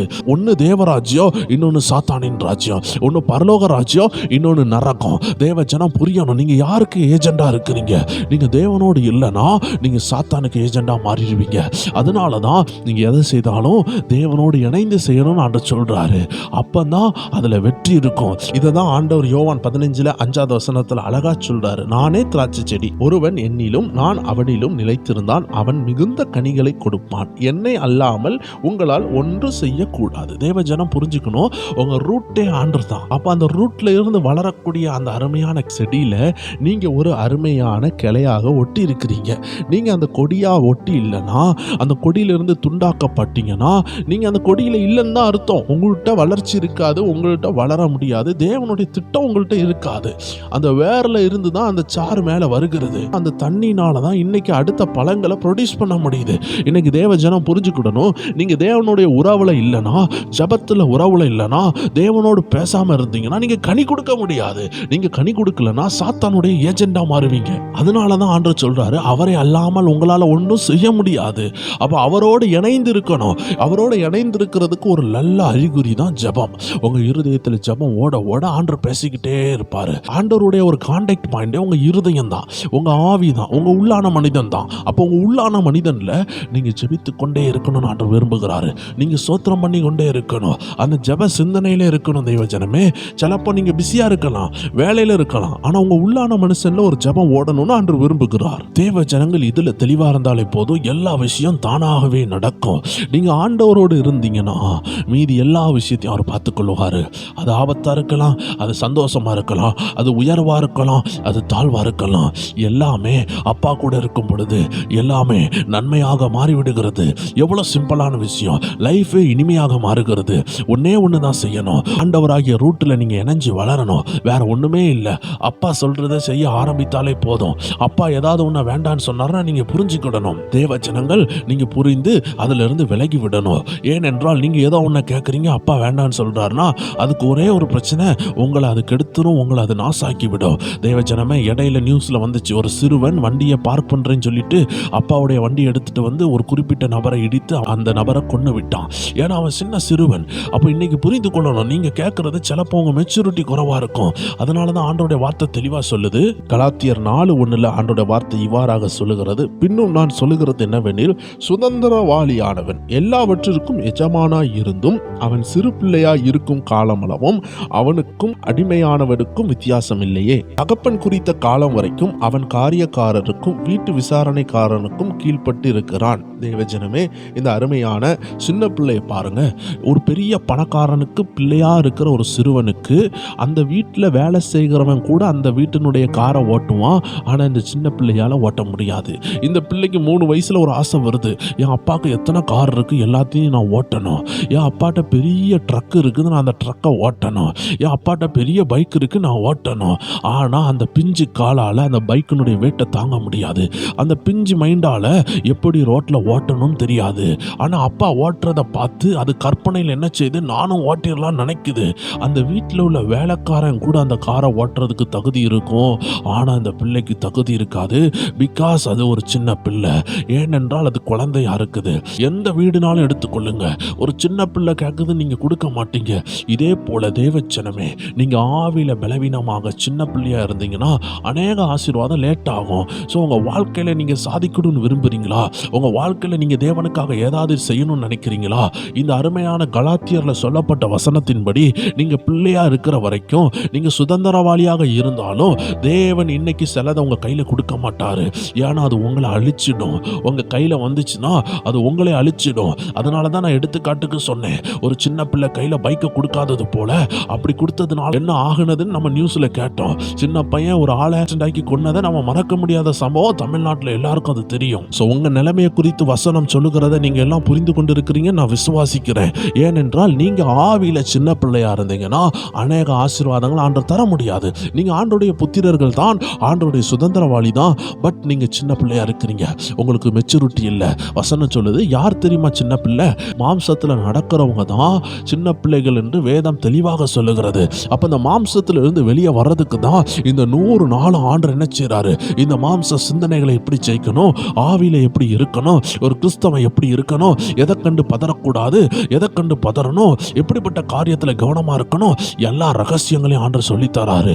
இந்த 100 நாளை கவனமா அட்டன் பண்ணீங்கன்னா ஆவியின் சிந்தை என்னதென்று, ஆவியானவர் உங்கள்கிட்ட என்ன பேசுகிறார் என்று ஒரு நல்ல லைஃப் ஸ்டைலை நீங்க அடாப்ட் பண்ணிடுவீங்க. அநேக கிறிஸ்தவர்களுக்கு லைஃபை எப்படி அமைக்கணும், உண்மையான சத்தியம் எது என்று அவங்களுக்கு தெரியவே தெரியாது. இன்னைக்கு ஆண்டவர் ஒரு பெரிய பாக்கியத்தை நமக்கு அருளுகிறார். ஆவியானவர் திறந்த மடையை போல, திறந்த வெள்ளம் புறப்பட்டு வருகிற ஒரு டேம்ல இருந்து வருகிற வெள்ளத்தை போல ஒரு அபிஷேக வார்த்தை உங்களை நோக்கி வந்து கொண்டிருக்கிறது.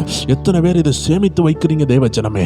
உங்களோட ஆண்டவர் பேசுகிற ஒவ்வொரு வார்த்தையும் தரையில விழாதபடி அதை உங்க இருதயத்தில் சேர்த்து வைங்க. அதை தான் நம்ம பார்த்தோம். ஆண்டருடைய வார்த்தையை காத்துக்கொள், ஆண்டருடைய வார்த்தையை பத்திரப்படுத்து. ஏனென்றால் இந்த வார்த்தைக்கு ஒரு வல்லம் இருக்கிறது. அருமையான யோவான் எழுதுகிறாரு, 1ஆம் அதிகாரம் 14ஆவது வசனத்துல சொல்றாரு, இந்த வார்த்தை மாம்சமானது. ஆதியிலே வார்த்தை இருந்ததுன்னு கேள்விப்பட்டிருக்கிறோம். இந்த வார்த்தை தேவனிடத்தில் இருந்துச்சு, அந்த வார்த்தை தேவனா இருந்துச்சுன்னு நம்ம வாசித்திருக்கிறோம். அதே அதிகாரம் சொல்லுது 14ஆவது வசனத்துல, அந்த வார்த்தை மாம்சமாகி. தேவஜனமே புரிஞ்சுக்கிடணும், ஆண்டவராகிய தேவன் வார்த்தையா இருக்கிறாரு.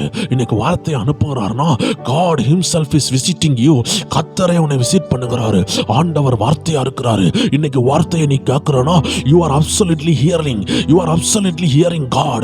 நீ தேவனை கேட்டுக்கொண்டிருக்கிற, நீ தேவ சத்தத்தை கேட்டுக்கொண்டிருக்கிற. இது மடை திறந்த வெள்ளத்தை போல கர்த்தரோட வார்த்தையால் நிரப்புகிறாரு. ஏதோ ஒரு திட்டம் இல்லாம இந்த வார்த்தையை தரமாட்டாரு. ஒரு வார்த்தையை தந்தாலே அதுல 1000 திட்டம் வச்சிருப்பாருன்னா, இவ்வளவு வார்த்தை தராருன்னா உன்னை கொண்டு தேசத்தை கலக்கணும்னு நினைச்சிருக்கிறாரு. உன் மேல உள்ள திட்டம் பயங்கரமா இருக்கிறதுனாலதான் இந்த கடைசி காலத்துல ஆண்டவர் வார்த்தையை திறந்து விடுகிறாரு. மடை திறந்த வெள்ளம் போல வருகிறது. தேவஜனமே, இந்த ஆவியின் ஜீவனுள்ள வார்த்தைன்னு சொல்லுகிறது ஒரு ஜீவ தண்ணிக்கு அடையாளமா இருக்குது. இந்த உலகம் எல்லாம் தண்ணி இருக்கதான் செய்யுது, இந்த உலகம் எல்லாம் கடல் இருக்கதான் செய்யுது. அதுக்கு நீங்க தண்ணி குடிக்க முடியுமா தேவஜனமே? கடல் தண்ணியை வாரி குடிக்க முடியுமா? முடியாது. இதே போல எல்லா இடத்துலயும் வசனம் இருக்கதான் செய்யுது, முக்குக்கு மூளைக்கு வசனம் இருக்கதான் செய்யுது. காலன்ற பார்த்தா வார்த்தை இருக்குது, யூடியூபை தொட்டா வார்த்தை இருக்குது. ஆனா கர்த்தர் உங்களுக்கு தர்ற ஒரு வார்த்தை உண்டு. அந்த வார்த்தை தான் உங்க வாழ்க்கைக்கு நடக்கும். அதனால தேவஜனமே, தடிக்கு விழுந்தா நீங்க தண்ணியை பார்க்கலாம். எல்லா இடத்துலயும் தண்ணி இருக்குது. விழுகிற இடம்லாம் ட்ரைனேஜ் இருக்குது, விழுகிற இடம்லாம் சாக்கடைகள் இருக்குது, ஓடைகள் இருக்குது, நிறைய நதி ஓடுது. இது எல்லாம் பியூரிஃபை பண்ணப்படாம குடிக்க முடியாது. குளத்து தண்ணியை குடிக்க முடியாது. ஏன்னா அநேகர் அதில் குளிச்சு கொண்டிருப்பாங்க, மாடை குளிப்பாட்டி கொண்டிருப்பாங்க. பார்க்குற இடம்லாம் தண்ணி இருக்குது. ஆனால் நீங்கள் குடிக்கணும்னு சொல்லணும்னா அதுக்கு பியூரிஃபைடு தண்ணி வேணும். இதே போல தான் தேவஜனமே, நீ பார்க்குற இடம்லாம் வேத வசனம் இருக்கும். ஒரு கிளாக்கில் மணி அடித்தா கூட வசனம் தான் வருது. பிசாசு கூட வசனத்தை எடுத்து பேசுவான். கள்ள உபதேசிகள் வசனத்தை பேசுகிறார்கள். பரிசேயர்கள், சதிசேயர்கள் எல்லாரும் வசனத்தை பேசினார்கள். ஆனால் கர்த்தர் சொன்னது போல, யோவான் 6:63 சொன்னது போல, இயேசுவின் வாயிலிருந்து வந்தது ஆவியின் ஜீவனுள்ள வார்த்தை. அப்ப இந்த ஆவியின் ஜீவனுள்ள வார்த்தை ரொம்ப ரேரானது. அது உண்மையா வாழ்ந்து, பரிசுத்தமா வாழ்ந்து, அது தியானித்து வெளியே வருகிறது தான் ஆவியின் ஜீவனுள்ள வார்த்தை. இன்னைக்கு அப்படிப்பட்ட காட்ஸ் செலக்டட் வேர்டு உங்களுக்கு வருதுன்னா உங்க மேல பயங்கரமான திட்டம் இருக்குது. நீங்க அசால்ட்டா இருந்துடக்கூடாதுன்னு ஆவியானவர் ஒவ்வொரு பேரை பார்த்து இன்னைக்கு பேசிக்கொண்டிருக்கிறாரு. தேவச்சனம் புரியணும். அந்த வார்த்தை மாம்சம் ஆகுச்சுன்னா அந்த வார்த்தையால அற்புதத்தை கொண்டு வர முடியும். அந்த வார்த்தை அற்புதமா கன்வெர்ட் ஆக முடியும். அந்த வார்த்தை ஆசீர்வாதமா கன்வெர்ட் ஆக முடியும். அந்த வார்த்தை மாம்சமாகனதுன்னு வேதம் சொல்லுகிறது. அதே வார்த்தை உணவாக மாறுகிறது. ஆண்டவர் ஒரு அப்பத்துக்கு அடையாளமா இருக்கிறாரு. ஸோ அந்த வார்த்தையால ஆவிக்குரிய உணவாக மாற முடியும். அந்த வார்த்தையால வெளிச்சமாக மாற முடியும். ஆண்டவர் சொன்னாரு, நான் தான் வெளிச்சம்னு சொன்னாரு. ஸோ அந்த வார்த்தை வெளிச்சமா மாறுது. ஆண்டவர் சொன்னார், நான் தான் நித்திய வாசல்னு சொன்னாரு. ஆண்டவர் சொன்னாரு, நான் தான் வழியும் சத்தியம் ஜீவனமா இருக்கேன்னு சொன்னாரு. ஸோ அந்த வார்த்தையால ஜீவனா மாற முடியுது, வாசலா மாற முடியுது. அந்த வார்த்தையால உணவாக மாற முடியுது, வெளிச்சமாக மாற முடியுதுன்னா அந்த வார்த்தையால உங்க விடுதலையா மாற முடியும். உங்க கட்டுகளை உடைக்கிற அபிஷேகமா மாற முடியும். உங்களை உயர்த்துகிற நல்ல உயர்வா மாற முடியும். சோ இந்த வார்த்தையை ஏன் அனுப்புகிறாருன்னு இன்னைக்கு உங்களுக்கு புரியாது. அந்த வார்த்தை இன்னைக்கு உங்ககிட்ட வந்துட்டு இருக்குதுன்னா அந்த வார்த்தை தரிசனமா வரலாம், சொப்பனமா வரலாம். That is your future. அதுதான் உங்க எதிர்காலம். இதை நீங்க ஞானமா எழுதி வச்சீங்கன்னா உங்க எதிர்காலத்தை நீங்க பார்க்க முடியும். ஆண்டவருடைய வார்த்தை சொல்லுது, இதை கண்ணின் மணி போல காத்துக்கொள், இதை விட்டு வலதுபுறமும் இடதுபுறமும் விலகாத. ஏன்னா உன் உயர்வு உன் படிப்புக்குள்ள இல்ல. படிப்பு ஒரு டூல்ஸ் தான். ஆனா கர்த்தர் உனக்கு ஞானத்தை தருகிறாரு. கர்த்தர் தான் உன்னை உயர்த்துறாரு. இந்த வார்த்தை தான் உன்னை உயர்ந்த இடத்துல வைக்குது. நீ எவ்வளவோ படிச்சாலும், நீ ஒரு குடிகாரனா இருந்தனா உன்னால அந்த படிப்புக்கேற்ற வேலையில நீ நிம்மதியா வேலை செய்ய முடியாது. நீ ரொம்ப படித்திருக்கலாம், ஆனா நல்ல வேலை கிடைக்காது. நீ நல்ல உயர்வுல இருக்கலாம், ஆனா உனக்குள்ள சமாதானம் இருக்காது. உன் குடும்பம் உடைஞ்சு போயிருக்கும். எல்லா பக்கத்திலையும் உனக்கு சமாதானம் வரணும்னா இந்த வார்த்தையால மட்டும்தான் கொண்டு வர முடியும். ஏன்னா அந்த வார்த்தை ஜீவனா இருக்குது. வசனம் சொல்லுது, என்னை அல்லாமல் ஒன்றும் செய்ய முடியாதுன்னு சொன்னார் தெரியுமா? அதனாலதான் ஆண்டவர் சொல்றாரு, இந்த வார்த்தையை விட்டு விலகாத, இந்த வார்த்தையை கண்ணின் மணி போல பார்த்துக்கொள். அப்போ ஃப்ரீ டைம்ல இந்த வசனத்தை தேடி பாரு, வசனத்தை திறந்து பாரு. ஒரு தேவ மனுஷன் சொன்னாரு, Bible is old only but still it is hot. அந்த தேவ மனிதன் சொல்லுகிறாரு, இந்த பைபிள் பழசுதான், ஆனாலும் இதுக்குள்ள ஒரு அக்கனி இருக்குது. இந்த பைபிள் பழசு. ஏன் தெரியுமா? சரித்திர ரீதியாக இது பழசு, ஆனா ஆவிக்குரிய ரீதியாக இதுல ஜீவன் இருக்கு. இந்த உலகத்தில் உள்ள எத்தனை லட்சம் புக்கை கொண்டு வந்தாலும் அதுக்குள்ள ஜீவன் இல்லை. அதுக்குள்ள வல்லமை வேணா இருக்கலாம், ஈவில் ஸ்பிரிட்டுக்கு வல்லமை இருக்கலாம், சில மேஜிக்கல் புக்ஸுக்குள்ளாடி சில மாய தந்திரங்கள் இருக்கலாம். ஆனா இந்த உலகத்தில் உள்ள எந்த புஸ்தகத்திலையுமே ஆவியும் இல்லை, ஜீவனும் இல்லை, வேதத்தை தவிர. அதனாலதான் ஆண்டவர் சொல்றாரு, இந்த வேதத்தில் உள்ள வார்த்தையில ஜீவன் இருக்குது. அந்த ஜீவனை ஒருவேளை நீ கண்டுபிடிக்காம இருக்கலாம். அதனால தொடர்ந்து அதை வாசித்து கொண்டே இரு, தொடர்ந்து அதனோட இணைந்து கொண்டே இரு. ஒரு நாள் அதில் உள்ள ஜீவன் உன்னை தொட்ட ஆரம்பிக்கும். உன் வாழ்க்கை மலர்கிறத நீ பார்ப்ப, உன் வாழ்க்கை வெளியே வருகிறத பார்ப்ப, உன் வாழ்க்கையில உருவம் உண்டாகிறத பார்ப்ப, உனக்குள்ள ஜீவன் உண்டாகிறத பார்ப்ப. ஏன்னா அந்த வார்த்தை ஒரு வித்தா இருக்கிறது. அந்த வித்து விதைக்கப்பட்டுச்சுன்னா அது 100ஆக 60ஆக 30ஆக பலன் கொடுக்கும். தேவஜனமே, நீ உன் மனதை திறந்து கொடு ஆண்டவர் சொல்லுகிறாரு. எத்தனை பேர் ஆயத்தமா இருக்கிறீங்க? எல்லாரும் கண்களை மூடுங்க. கர்த்தருடைய ஆவியானவர் ஒவ்வொருவரையும் நிரப்பி இருக்கிறாரு, வார்த்தையினால் நிரப்பி இருக்கிறாரு. இதை எழுதி வைக்கலாம், இதை ரிப்பீட்டடா கேட்கலாம். எந்த சூழ்நிலையிலையும் எந்த நேரத்திலையும் நீங்க ஒரு வீடியோ தொட்டு கேட்டு பாருங்க, அந்த வீடியோ உங்களோட பேசும். இதை நீங்க டெஸ்ட் பண்ணி பாருங்க. ஏதாவது உபத்திரம் வருதா? இந்த ஆவியின் ஜீவனுள்ள வார்த்தையே இந்த 100 நாள் ஜபத்துல பங்கு பெற்றுக் கொண்டிருக்கிற தெய்வச்சனமே, நீ எப்பனாலும் கேட்டு பாரு. ஆண்டு உன்னோடு பேசுகிறத நீ ஆச்சரியப்படுவ, நீ உணர்வ. நீ இந்த வார்த்தைக்கு செவி கொடுத்தாலே போதும், அதற்கு கீழ்ப்படிந்தாலே போதும், உன் வாழ்க்கையில் அற்புதம் நடக்க ஆரம்பிக்கும். தெய்வச்சனமே, எல்லாரும் கண்களை மூடி ஜெபிங்க. கர்த்தருடைய ஆவியானவர் தொட்டு கொண்டிருக்கிறாரு. சிலர் மேல தெய்வீக கிருபை இறங்குறது, சிலரை எல்லாம் கர்த்தர் விடுதலை ஆக்கி கொண்டிருக்கிறாரு. இந்த வார்த்தை சில கட்டுகளை உடைத்து கொண்டிருக்கு. ஒரு குடும்பத்துல ஒரு குறிப்பிட்ட சகோதரன் மேல கர்த்தருடைய அக்கினி இறங்கி கொண்டிருக்கு. ஒரு தாயாரை ஆண்டு காட்டுகிறார். உங்க பிள்ளைக்காக ஜெபிக்கிறீங்க, உங்க பிள்ளைக்கு இந்த நாட்கள்ல விடுதலை நடக்குது, உங்க குடும்பம் அந்த விடுதலைக்கு நேரா வருகிறது. தேவச்சனமே, சிலர் மேல தேவ பிரசன்னம் பயங்கரமா இறங்கி சில தூதர்கள் உங்களுக்காக முன்னாடி சென்று கொண்டிருக்கிறாங்க. தேவச்சனம் புரிந்து கொள்ளணும், சில தூதர்கள் உங்களுக்காக இறங்குகிறாங்க. ஏன்னா நீங்க பட்ட பாடுகள் அவர்களுக்கு தெரியும். நான் ஆவியில தரிசனத்துல பார்க்கிறேன், சில தூதர்கள் இறங்கி சில கதவுகளை திறந்து கொண்டிருக்கிறாங்க. பேதுருக்கு மட்டும் ஆண்டவர் தூதனை அனுப்ப மாட்டாரு, உங்களுக்காகவும் அனுப்புகிறார். பெற்றுக்கொள்ளுங்க ஒரு அபிஷேகத்தை. இந்த ஜபத்தின் முடிவில் ஒரு தூதன் இறங்கி கதவுகளை திறக்கிறத நான் தரிசனத்துல பார்க்கிறேன். எத்தனை பேர் விசுவாசிக்கிறீங்க? எத்தனை பேர் இந்த வார்த்தையை காத்துக்கொள்வீங்க? எத்தனை பேர் இந்த வார்த்தைக்காக நிற்பீங்க? எத்தனை பேர் ஆண்டவரோடு இணைந்து நீ வாழ போறீங்க? கர்த்தர் உங்களுக்காக பெரிய காரியங்களை செய்ய போறாரு. எல்லா துதிக்கான மகிமை ஆண்டவர் ஒருவருக்கே. ஆண்டவர் மட்டும் பெருகட்டும், நாமல் சிறுகவும். இயேசு கிறிஸ்துவின் நாமத்தில் ஜெபிக்கிற எங்கள் ஜீவனுள்ள நல்ல பிதாவே, ஆமேன், ஆமேன், ஆமேன். மீண்டும் நாளைக்கு சந்திக்கலாம். God bless you.